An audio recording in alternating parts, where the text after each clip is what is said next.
Sailing into the record books, Ellen MacArthur makes yachting history. Revealed why humans are not so special after all. And Charlton grabbed 2 as Newcastle's London jinx continues.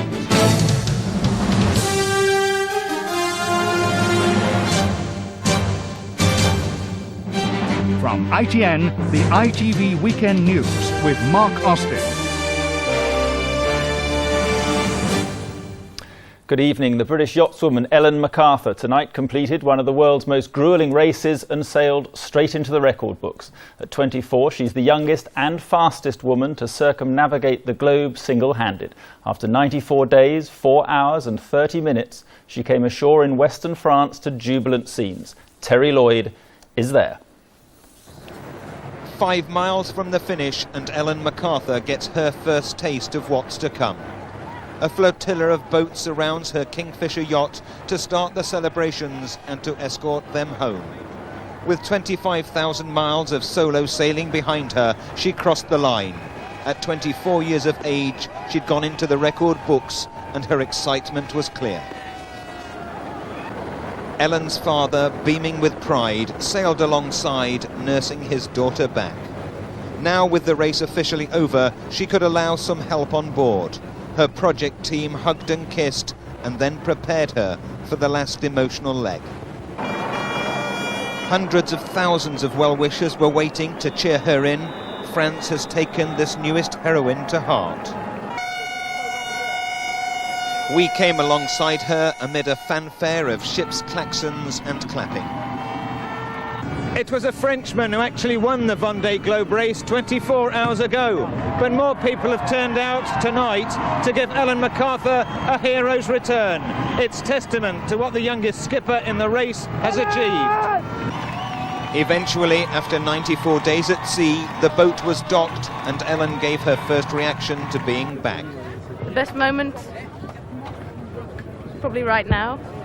And the worst moment is going to be in about 30 seconds time when I have to get off the boat and walk up the pontoon and I don't want to say goodbye to her. But first, a champagne celebration for the yachtswoman and yacht before the sailor who'd been alone for so long was swept away in a sea of security men. Terry Lloyd, ITN, on the French Atlantic coast. Terry, great scenes. It really is quite an achievement, isn't it? It's been quite an incredible day and night, Mark. We joined the Kingfisher and Ellen MacArthur well out at sea. We were alongside them as they crossed the finishing line and saw and witnessed those amazing scenes of celebration. Of course, we were here last night when we saw France's own local hero come in as the winner, but there really were nowhere near as many people here last night compared to the crowds, the hundreds of thousands who turned out to welcome Ellen MacArthur back home. It just shows just how much France and the yachting world has adopted this young sailor. And what next for Ellen, Terry? Presumably some proper sleep and good food. I think a good night's sleep, if in fact she can manage that. She's already said that she's doesn't want to leave the boat and doesn't think she'll be able to sleep on dry land now. But if she can, then it's another round of press conferences tomorrow. The world's press have lined up here to want to talk to her. She said she wants to stay here for another 2 or 3 days to welcome home the other sailors who are still out at sea in this race. Then it'll be fame and fortune for her. Already there are book publishers in town who want her account of her epic voyage. I'm sure there are. Terry Lloyd, thank you. Here, scientists have revealed some startling facts about the genetic code that determines every human characteristic. The biggest surprise? Apparently, we're far less complex than we thought. Harry Smith has been looking at the findings. Compiled last year by scientists working here at the Sanger Centre in Cambridge and in the United States, the human genome finally goes public tomorrow. It will eventually revolutionise the treatment of diseases such as cancer. It is already revealing some startling facts about how the human body is made up. We have, for example, only 30 to 40,000 genes each, far less than was first thought. Even the humble fruit fly can boast 13,000 genes. And all humans are remarkably alike.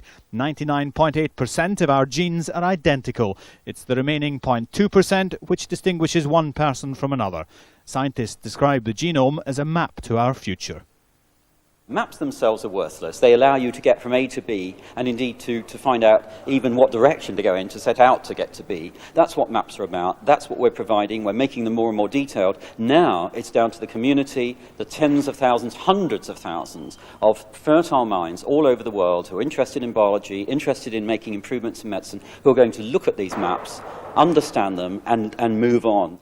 But they warn it could be decades before the genome really proves its worth. Harry Smith, ITN.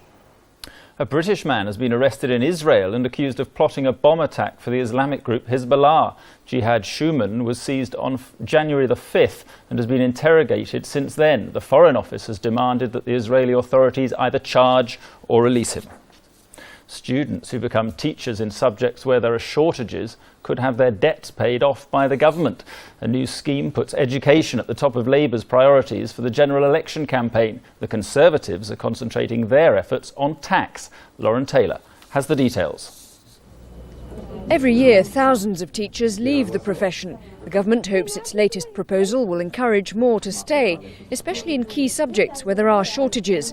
Those teachers in future would no longer have to pay back their student loans. Those teachers who teach in shortage subjects, we will over 10 years pay off the loan that they've taken out while they're a student. If they leave teaching within that period, of course we stop paying off that loan. But just as Labour wants to keep education on the agenda this week, the Tories want to focus on pensioners. Today they were targeting the over 75s with the promise of a tax cut. All pensioners over the age of 75 will be allowed another £2,000 of income on which they wouldn't pay tax.